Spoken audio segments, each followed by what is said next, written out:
Hello, నేను miss రావు. Mangalagiri assembly నియోజకవర్గంగానే గుర్తొచ్చేటువంటి పేరు Nara Lokesh.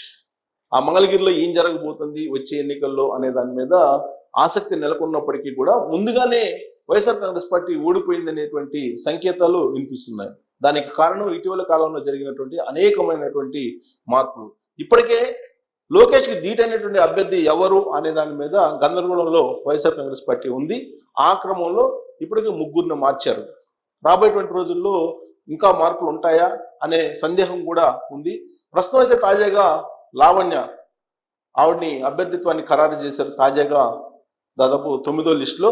So Lavanya పోటీ చేయబోతున్నారు వైఎస్ఆర్ కాంగ్రెస్ పార్టీ తరఫు నుంచి. తెలుగుదేశం పార్టీ నుంచి నారా లోకేష్ పోటీలో ఉన్నారు. ఆల్రెడీ ప్రచారం కూడా చేస్తూ ఉన్నారు. సో గెలుపు ఓటములు ఈసారి ఏ విధంగా ఉండేటువంటి అవకాశం ఉంది? ఎందుకంటే గత ఎన్నికల్లో నారా లోకేష్ పోటీ చేసి అక్కడి నుంచి ఆర్కే రామకృష్ణారెడ్డి మీద ఓడిపోవడం జరిగింది. అయితే ఇప్పుడు రామకృష్ణారెడ్డి గ్రాఫ్ బాగలేదని చెప్పి వైఎస్ఆర్ కాంగ్రెస్ పార్టీ అధినేత జగన్మోహన్ రెడ్డి ఆయన మార్చేశారు. సో ఇప్పుడు తాజా పరిణామాల నేపథ్యంలో అక్కడ రాబోయేటువంటి ఎన్నికల్లో ఏ విధంగా ఉండబోతుంది అనే దాని మీద మనం విశ్లేషణ చేసుకునేటువంటి ప్రయత్నం చేద్దాం. ముందుగా మురుగుడు లావణ్య మంగళగిరి వైసీపీ ఇన్ఛార్జి తాజాగా పర్యటించడం జరిగింది. మురుగుడు హనుమంతరావు కోడలు ప్లస్ కాండ్రు కమల కుమార్తె లావణ్య. ఇక్కడ మురుగుడు హనుమంతరావు మనకు ఫోటోలో కనిపిస్తూ ఉన్నారు. సో రాజకీయ నేపథ్యం ఉన్నటువంటి ఫ్యామిలీ నుంచి వచ్చారు. కానీ రాజకీయాలతో ప్రత్యక్ష సంబంధాలు ఇప్పటి వరకు కూడా లావణ్యకు లేవు. మంగళగిరి అభ్యర్థి కోసం వైఎస్ఆర్ కాంగ్రెస్ పార్టీ అనేక రకాలుగా పలు మార్గాల ద్వారా అన్వేషణ చేసి చివరికి లావణ్యను ఫైనల్ చేయడం జరిగింది. సో నారా లోకేష్కు పోటీ ఇచ్చే వ్యక్తి కోసం సుదీర్ఘ అన్వేషణ చేసినటువంటి విషయం మనందరికి కూడా తెలిసింది. ఆ అన్వేషణ తర్వాత బయటకు వచ్చినటువంటి అభ్యర్థి లావణ్యగా మనం చెప్పుకోవచ్చు. సిట్టింగ్ ఎమ్మెల్యే ఆళ్ల రామకృష్ణారెడ్డిని పక్కన పెట్టేశారు జగన్మోహన్ రెడ్డి. దాదాపు 3 నెలల క్రితమే వైఎస్ఆర్ కాంగ్రెస్ పార్టీకి రాజీనామా చేసి ఆర్కే వెళ్ళిపోయారు. మళ్ళా తిరిగి వైఎస్ఆర్ కాంగ్రెస్ పార్టీలోకి వచ్చారు. ఇదంతా కూడా ఒక గేమ్ అని చెప్పి రాజకీయ వర్గాల్లో నడుస్తున్నటువంటి చర్చ. ఆర్కే స్థానంలో ఇన్ఛార్జిగా గంజి చిరంజీవిని నియమించారు. ఆర్కే రాజీనామా చేసి వెళ్ళిపోయిన తర్వాత గంజి చిరంజీవి ఆప్కో చైర్మన్ గా కూడా ఉన్నాడు. ఇప్పుడు కొన్ని రోజులకి గంజి చిరంజీవిని తప్పించి వైఎస్ఆర్ కాంగ్రెస్ పార్టీ గ్రాఫ్ బాగలేదని పక్కన పెట్టేసింది. పక్కన పెట్టి ప్రత్యామ్నాయ మార్గాలను వెతుకుతూ ఉన్న పరిస్థితుల్లో లావణ్య కనిపించారు. లోకేష్ ముందు తేలిపోతాడనేటువంటిది అభిప్రాయంతో గంజి చిరంజీవికి ఉద్వాసన పలికారు. తాజాగా మంగళగిరి ఇన్ఛార్జిగా మురుగుడు లావణ్యను నియమించడం జరిగింది. సో మాజీ ఎమ్మెల్యే కాండ్రు కమల కుమార్తె లావణ్య. కాండ్రు కమల ఆల్రెడీ ఇన్ని పార్టీలు మారారో మనందరికీ తెలుసు. కాంగ్రెస్ పార్టీ, తెలుగుదేశం, వైఎస్ఆర్ కాంగ్రెస్ పార్టీ ఇన్ని పార్టీలు మార్చారు. ఆమె మాజీ ఎమ్మెల్యే, ఆమె కుమార్తె లావణ్య. మాజీ ఎమ్మెల్యే మురుగుడు హనుమంతరావు కోడలు కూడా. మురుగుడు హనుమంతరావు అందరికీ తెలిసినటువంటి సీనియర్ పొలిటీషియన్. గతంలో మంగళగిరి అంటే మురుగుడు హనుమంతరావు పేరు గుర్తొచ్చేది. ఆమె కోడలు లావణ్య. సో పుట్టినిల్లు అత్తారింటి ఉమ్మడి రాజకీయ నేపథ్యం ఉంది ఆవిడికి. ఆ 2 కుటుంబాల రాజకీయ వారసత్వం నుంచి వస్తున్నటువంటి లావణ్య ఇప్పుడు మంగళగిరి వైఎస్ఆర్ కాంగ్రెస్ పార్టీ ఇన్ఛార్జిగా ఉన్నారు. సో రాజధానిని నాశనం చేయడంతో మంగళగిరిలో వైసీపీకి ఎదురుగాలి. ఇదే ఒక పెద్ద మైనస్ పాయింట్. అసలు వైసీపీకి పోటీ చేయడానికి అభ్యర్థి దొరకరు అనేటువంటి పరిస్థితి అక్కడ నెలకొన్నటువంటి ప్రస్తుత సమయంలో లావణ్య బెస్ట్ క్యాండిడేట్ అంటూ వైఎస్ఆర్ కాంగ్రెస్ పార్టీ అధినేత జగన్మోహన్ రెడ్డి తెర మీదకు తీసుకొచ్చారు. వైసీపీని గ్రామస్థాయి లీడర్లు వదిలిపెట్టేస్తూ ఉన్నారు. దానికి కారణం అమరావతి రాజధాని లేకుండా చేశారు జగన్మోహన్ రెడ్డి అనేటువంటి ఒక అసంతృప్తి అక్కడ ఉండేటువంటి ప్రజల్లో బలంగా ఉంది. సామాజిక సమీకరణాలపైనే జగన్ దృష్టి పెట్టారు. ఆ సామాజిక సమీకరణల నుంచే ఇప్పుడు లావణ్యను తెర మీదకు తీసుకురావడం కూడా జరిగింది.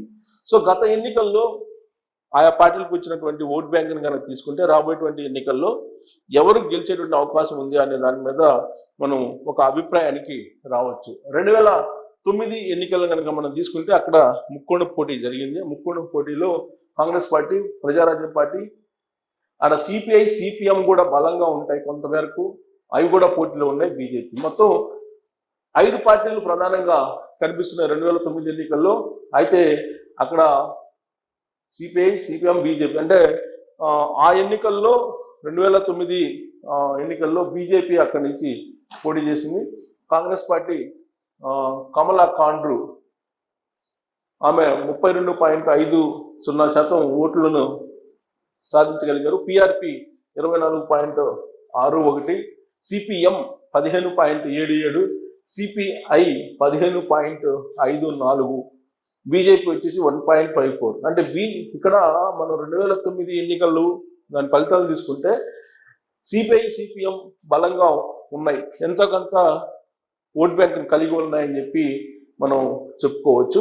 ఆ ఎన్నికల్లో కాంగ్రెస్ పార్టీ అభ్యర్థి కాండ్రు కమల 12,762 ఓట్లతోటి గెలవడం జరిగింది. 2004 ఎన్నికలను తీసుకుంటే 2004 కూడా మనం పరిశీలించవచ్చు. 2009 మనం 2004లో ఆడ కాంగ్రెస్, బీజేపీ, సిపిఎం పోటీ చేసింది. మురుగుడు హనుమంతరావు 36.69% వచ్చింది ఆయనకి. బీజేపీకి వచ్చేసి తమ్మిశెట్టి జానకీదేవి 31.99 రావడం జరిగింది. సిపిఎం అక్కడ పోటీ చేసింది. ఆ ఎన్నికల్లో సిపిఐ కూడా మద్దతు ఇచ్చింది 29.38. అంటే ఈ రెండు ఎన్నికలను బట్టి దాదాపుగా 30% ఓట్ బ్యాంకు సిపిఐ సిపిఎంకి ఉంది అని చెప్పి మనం ఒక అభిప్రాయానికి రావచ్చు. కానీ ఆ తర్వాత జరిగిన పరిణామం వల్ల అక్కడ రెండు కమ్యూనిస్ట్ పార్టీలు, ఉభయ కమ్యూనిస్ట్ పార్టీలు బలహీనపడ్డాయి. దానికి ఉదాహరణ ఏంటంటే మనం 2014 ఎన్నికలు తీసుకుంటే ఈ 2014 ఎన్నికల్లో ఇక్కడ వైఎస్ఆర్ కాంగ్రెస్ పార్టీ ఆల్ రామకృష్ణారెడ్డి పోటీ చేశారు, టీడీపీ గంజి చిరంజీవి పోటీ చేశారు, సిపిఎం రాహుల్, సిపిఐ ముప్పాళ్ళ నాగేశ్వరరావు వీళ్ళు బలమైనటువంటి లీడర్లు. సిపిఐ సిపిఎం తరఫున కాంగ్రెస్ రామకృష్ణారెడ్డి. సో కాంగ్రెస్ పార్టీకి అసలు ఇక్కడ డిపాజిట్లు కూడా లేవు.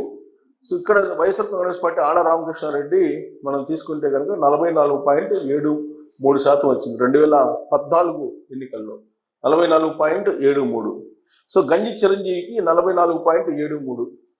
సో ఈక్వల్గా వచ్చాయి 44.73, 44. ఆల్మోస్ట్ తెలుగుదేశం పార్టీ అలాగే వైఎస్ఆర్ కాంగ్రెస్ పార్టీకి 2014 ఎన్నికల్లో నువ్వా నేనన్నట్టు సేమ్ పర్సంటేజ్లో ఎలాంటి తేడా లేదు. అయితే మొత్తం మెజారిటీ వచ్చేటప్పుడు కేవలం 12 ఓట్లు, కేవలం 12 ఓట్లతోటే ఆళ్ళ రామకృష్ణారెడ్డి 2014లో మంగళగిరి నుంచి గెలుపొందారు. కేవలం 12 ఓట్లు. అంటే 6 ఓట్లు 7 ఓట్లు కనుక గంజి చిరంజీవికి వచ్చినట్టయితే తెలుగుదేశం పార్టీ అక్కడ ఎమ్మెల్యేగా గంజి చిరంజీవి గెలిచిండేవాడు 2014 ఎన్నికల్లో. కేవలం 12 ఓట్లతో ఓడిపోవడం అంటే అంతకన్నా బ్యాడ్ లక్ ఇంకోటి ఉండదు గంజి చిరంజీవికి. సో పార్టీ వైజ్ పర్సంటేజ్ తీసుకుంటే 44 వచ్చింది వైఎస్ఆర్ కాంగ్రెస్ పార్టీకి అలాగే టీడీపీకి. ఆ ఎన్నికల్లో సిపిఐ సిపిఎంకి ఆ రెండు ఉభయ కమ్యూనిస్ట్ పార్టీల ప్రభావం కోల్పోయాయని చెప్పొచ్చు. 30% గత ఎన్నికల్లో కనిపించినటువంటి ఓట్ బ్యాంక్ కాస్త రెండు పార్టీలకు కలిపి 6% కూడా రాలేదు 2014 ఎన్నికల్లో. ఇక 2019 ఎన్నికలు కనుక మనం తీసుకుంటే వైఎస్ఆర్ కాంగ్రెస్ పార్టీ టీడీపీ వచ్చేసి వైఎస్ఆర్ కాంగ్రెస్ పార్టీకి వచ్చేసి 45.47, తెలుగుదేశం పార్టీకి వచ్చేసి 42.14%. ఆ ఎన్నికల్లో లోకేష్ నారా పోటీ చేశారు, ఆళ్ళ రామకృష్ణారెడ్డి పోటీ చేశారు. అక్కడ సిపిఐ పోటీ చేసింది 4.5 ఓట్ బ్యాంక్ వచ్చింది పర్సంటేజ్, బీజేపీ 0.0. సో కమ్యూనిస్టులు ఉన్నారు ఎంతకంత, ఒక 6% ఉంటారు రెండు కమ్యూనిస్ట్ పార్టీలు కలిపి. ఇప్పటికి కూడా డెట్ స్టోరేజ్లో కూడా 4.5% అక్కడ ఉంది. అంటే కమ్యూనిస్టుల యొక్క ప్రభావం ఎంతో కొంత ఉంది. స్వల్ప మెజార్టీతో ఓడిపోయేటువంటి వాళ్ళు ఎవరైతే ఉంటారో గంజి చిరంజీవి లాంటి వాళ్ళు, వాళ్ళ యొక్క తలరాతల్ని మారుస్తారు కమ్యూనిస్టులు అని చెప్పి చెప్పొచ్చు ఈ పర్సంటేజ్ని బట్టి. జస్ట్ 1%, 2% కదా, ఇక్కడ 4% ఉంది. గత ఎన్నికల్లో రెండు పార్టీ కలిపి 6% ఉంది. గత ఎన్నికల్లో వచ్చేసరికి 4.5 ఉంది పర్సంటేజ్. సో ఆ ఎన్నికల్లో నారా లోకేష్ 42.14% సాధించారు. ఇప్పుడు కనుక సిపిఐ లేకపోయినట్టయితే ఈ ఓట్ బ్యాంక్ ఇటు నారా లోకేష్కి యాడ్ అయ్యింది, నారా లోకేష్ గెలిచిండేవాళ్ళు అక్కడ. సో 45.47 అనేది highest percentage YSR Congress party గత ఎన్నికల్లో వచ్చినటువంటి ఓట్ బ్యాంక్. అయితే ఈసారి కమ్యూనిస్టులు వైఎస్ఆర్ కాంగ్రెస్ పార్టీని ఓడించాలని ఉన్నారు. అలాగే లోకల్గా ఉండేటువంటి లీడర్లు కూడా అమరావతిని లేకుండా చేశారని చెప్పి వాళ్ళు కూడా వ్యతిరేకత అయ్యి వైఎస్ఆర్ కాంగ్రెస్ పార్టీని ఓడించాలని అని ఒక అభిప్రాయానికి వచ్చారు. ఇర్రెస్పెక్టివ్ ఆఫ్ క్యాండిడేట్, అక్కడ కాండ్రు కమలా ఉండొచ్చు, కాండ్రు కమలా కుమార్తె ఉండొచ్చు, మురుగుడు హనుమంతరావు కోడలు ఉండొచ్చు, ఎవరైనా ఉండొచ్చు. కానీ అక్కడ ఉండేటువంటి గ్రామాల ప్రజలు అమరావతిని రాజధానిగా లేకుండా చేశారు. దాని కారణంగా అపారమైనటువంటి నష్టం జరిగింది అనేటువంటి అభిప్రాయంతో మంగళగిరిలో ఉండేటువంటి ఓటర్లు ఉన్నారు. అందుకే ఆళ్ల రామకృష్ణారెడ్డి గ్రాఫ్ దారుణంగా పడిపోయింది. ఆళ్ల రామకృష్ణారెడ్డి అక్కడ అమరావతి లేకుండా చేయడానికి ఆయన కోర్టు కేసులు వేసి గందరగోళం చేశారు. ఆ నేపథ్యంలోనే ఆయన గ్రాఫ్ పడిపోయింది. ఆయన లాభం లేదని చెప్పి ఆయన్ని బయటికి పంపించారు జగన్మోహన్ రెడ్డి. ఇప్పుడు అభ్యర్థిని ఎవరిని పెట్టినప్పటికీ కూడా ఈసారి ఏం జరగబోతుంది అనేది పైనీర్ సంస్థ తాజాగా ఒక సర్వే చేసింది. ఆ సర్వే ప్రకారం మనం చూస్తే ఇది గుంటూరు లోక్సభ పరిధిలో వస్తుంది మంగళగిరి. సో గుంటూరు లోక్సభ పరిధిలో చూస్తే కనుక తాడికొండ, మంగళగిరి, పొన్నూరు, తెనాలి, పత్తిపాడు, గుంటూరు వెస్ట్, గుంటూరు ఈస్ట్ ఇవి వచ్చేటువంటి అసెంబ్లీ స్థానాలు. లోక్సభకు వచ్చేటప్పటికి చాలా క్లియర్గా తెలుగుదేశం పార్టీ జనసేన కూటమి గెలుచుకుంటుందనేది తాజా సర్వే వేస్తున్నటువంటి అంచనా. దాని పరిధిలో ఉన్నటువంటి assembly segments Tadikonda, Guntur east తప్ప మిగతావన్నీ కూడా తెలుగుదేశం పార్టీకి చాలా ఎడ్జ్ ఉన్నట్టుగా అనిపిస్తుంది. అంటే తెలుగుదేశం పార్టీ గెలిచేటువంటి అవకాశం. దాంట్లో మంగళగిరి చాలా క్లియర్గా తెలుగుదేశం పార్టీ జనసేన గెలుస్తుందని చెప్పి అంచనా వేస్తుంది. పొన్నూరు అంతే, తెనాలి, పత్తిపాడు, గుంటూరు వెస్ట్ ఇవన్నీ కూడా తెలుగుదేశం పార్టీ ఉంది. ఓట్ పర్సంటేజ్కి వచ్చేటప్పటికి ఆ లోక్సభ పరిధిలో 54% తెలుగుదేశం పార్టీ జనసేన కూటమికి ఉంటుంది అని చెప్పి అంచనా వేస్తుంది. 41% వైఎస్ఆర్ కాంగ్రెస్ పార్టీకి ఉంటుంది. కాంగ్రెస్ పార్టీకి 2, బీజేపీకి 2, ఇతరులకు 1 అన్న.